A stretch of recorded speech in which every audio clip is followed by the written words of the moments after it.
Hello guys. आज इस video में हम देखेंगे कि हम डेटाबेस से वैल्यू पिक करके जावा प्रोग्राम में कैसे डिस्प्ले करवा सकते हैं। लास्ट वीडियो में हमने देखा था कि हम डेटाबेस प्रोग्राम के थ्रू जावा प्रोग्राम के थ्रू MySQL डेटाबेस में वैल्यू कैसे इंसर्ट करवाते हैं।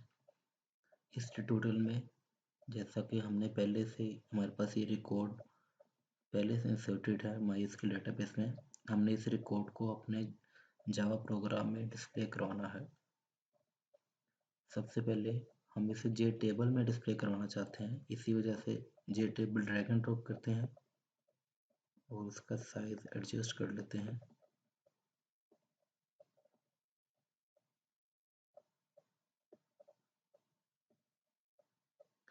और यहाँ पर एक बटन लगा लेते हैं जिसकी मदद से जैसे ही हम बटन पर प्रेस करेंगे हमें रिकॉर्ड शो कर देगा वो। आप इस बटन का नाम चेंज कर सकते हैं, शो रिकॉर्ड।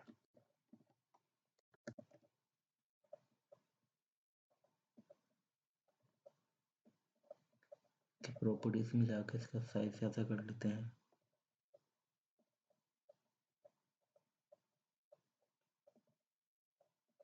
और इसका वेरिएबल का नाम चेंज कर लेते हैं, हम रख लेते हैं डिस्प्ले बटन। अब हमने इस टेबल के ऊपर राइट क्लिक करना है और इसके टेबल कंटेंट्स में जाना है। रोज में जाके इसकी रोज को 0 काउंट कर देना है ताकि जितनी रिकॉर्ड शो हो उतनी ही रो डिस्प्ले हो, एक्स्ट्रा डिस्प्ले ना हो। और कॉलम्स में जाना है और यहाँ देखना है कि हमारी डेटाबेस में कितने एट्रीब्यूट्स हैं हमारे पास।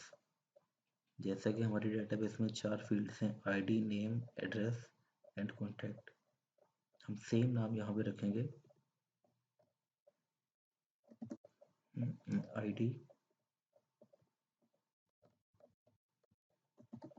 नेम,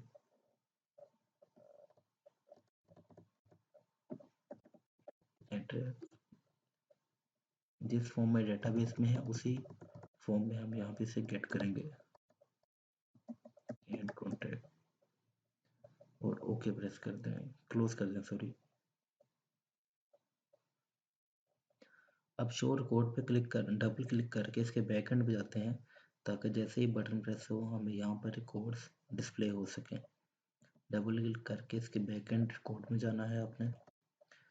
सॉरी, मैं एक चीज़ भूल गया हूँ। आपने लाइब्रेरीज में एक तो MySQL कनेक्टर लाइब्रेरी है जो MySQL के साथ कनेक्ट करने के लिए यूज़ होती है, और सेकंड लाइब्रेरी जैसे ही आपने टेबल इंक्लूड करवाना है आपने यहाँ पे वो लाइब्रेरी इंक्लूड करवानी है, जार फाइल। मैंने पहले से डाउनलोड की हुई है, आपको उसका नाम बता देता हूँ। उस लाइब्रेरी जार फोल्डर का नाम, जार फाइल का नाम है rs2xml.jar और ये टेबल्स के लिए यूज़ होती है। सिंपली इसे अपने प्रोग्राम में इंपोर्ट करें। अब इस वक्त हमारे पास 2 जार फाइल्स हैं, एक जावा का MySQL के साथ कनेक्ट करने के लिए कनेक्टर फाइल है और दूसरी टेबल के लिए। अब यहाँ पे हम इसका कनेक्शन का कोड लिखते हैं, इसे ट्राई कैच में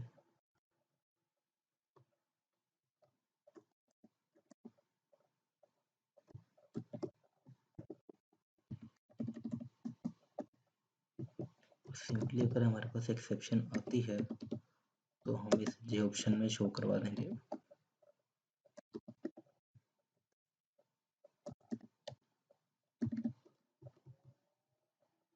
अब हम कनेक्शन बनाते हैं इसका। ये कनेक्शन एक जावा की बाय डिफॉल्ट क्लास है जो कनेक्शन बनाने के लिए यूज होती है।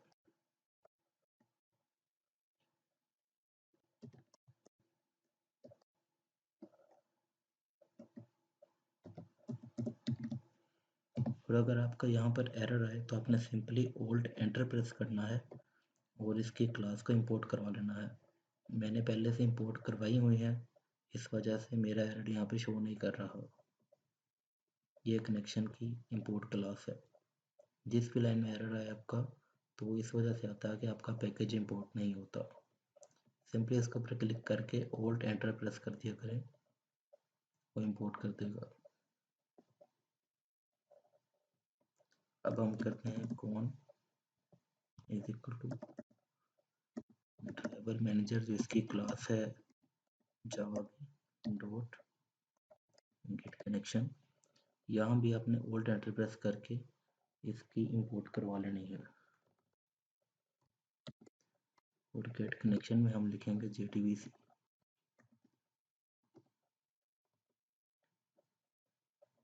Colon MySQL colon slash local host. इस लोकल होस्ट के बाद आपने अपनी डेटाबेस का नाम लिखना है। मेरी डेटाबेस का नाम login32 है, एंड इसके बाद आपने यूज़र नेम लिखना है जो कि बाय डिफ़ॉल्ट हर डेटाबेस का रूट होता है, उसका पासवर्ड लाल होता है। मेरी डेटाबेस का नाम login32 है जिसमें इस वक्त मैं काम कर रहा हूँ। आपने अपनी मर्जी की जो आपने डेटाबेस बनाई हो आपने उसका नाम यहाँ पे लिखना है। और अब हम एक स्टेटमेंट को हम एग्जीक्यूट करते हैं, कौन डॉट क्रिएट स्टेटमेंट। अब एक क्वेरी लिखते हैं जिस क्वेरी की मदद से हम डेटाबेस से वैल्यू को फेच करेंगे।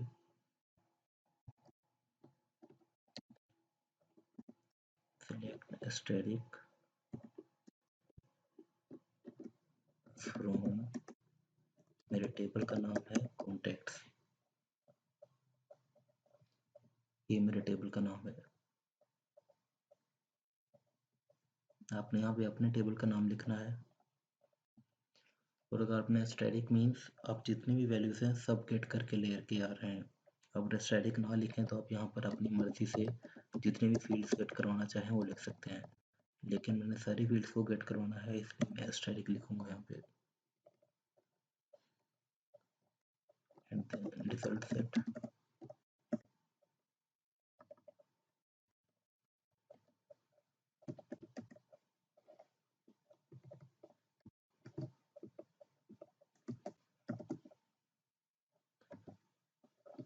और अब आपने इस क्वेरी को हम एग्जीक्यूट करेंगे, एग्जीक्यूट क्वेरी, और इसमें क्वेरी पास कर दिया। अब हमने वैल्यूज असल में शो करवानी कहाँ पे है, हमने अपने वैल्यूज को इस टेबल में शो करवाना है। इस टेबल का नाम कॉपी करते हैं, जे टेबल, हम इसका नाम शो रिकॉर्ड टेबल रख लेते हैं, show record table.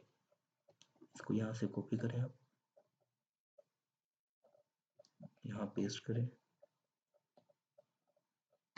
Dot set model,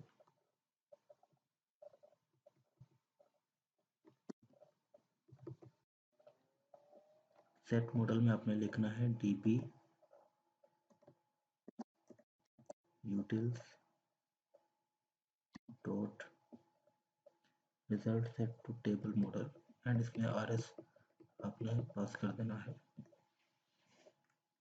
db utils पे आपका एरर आएगा, अगर एरर आए तो आपने एक क्लास को इंपोर्ट कर लेना है।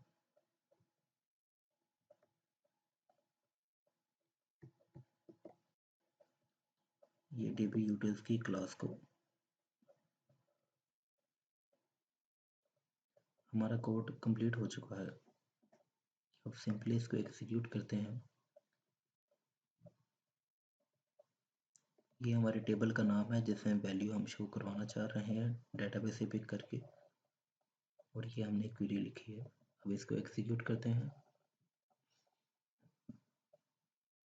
ये लोगन का पेज जैसे मैं प्रीवियस ट्यूटोरियल्स में डिज़ाइन करवा चुका हूँ, और इसका कनेक्शन बनाया था हमने।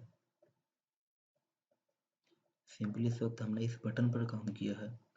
हम शो रिकॉर्ड करते हैं तो हमारे पास टेबल में जो भी वैल्यू थी वो पिक करके ले आया और हमें डिस्प्ले करवा दी। अब हम यहाँ से कोई और वैल्यू इंसर्ट कर लेते हैं, अली एनीथिंग लाहौर लिख लेते हैं, और कॉन्टैक्ट में कुछ भी लिख लेते हैं। सबमिट करवाया, वैल्यू इंसर्ट हो गई। अब शो रिकॉर्ड से वो वैल्यू गेट कर सकते हैं। जो भी वैल्यूज़ जितने भी आपके टेबल में इस वक्त मौजूद हैं। Thank you guys. इंशाल्लाह नेक्स्ट ट्यूटोरियल में हम देखेंगे कि वैल्यूज़ को डिलीट कैसे करते हैं डेटाबेस में से यूजिंग जावा प्रोग्राम।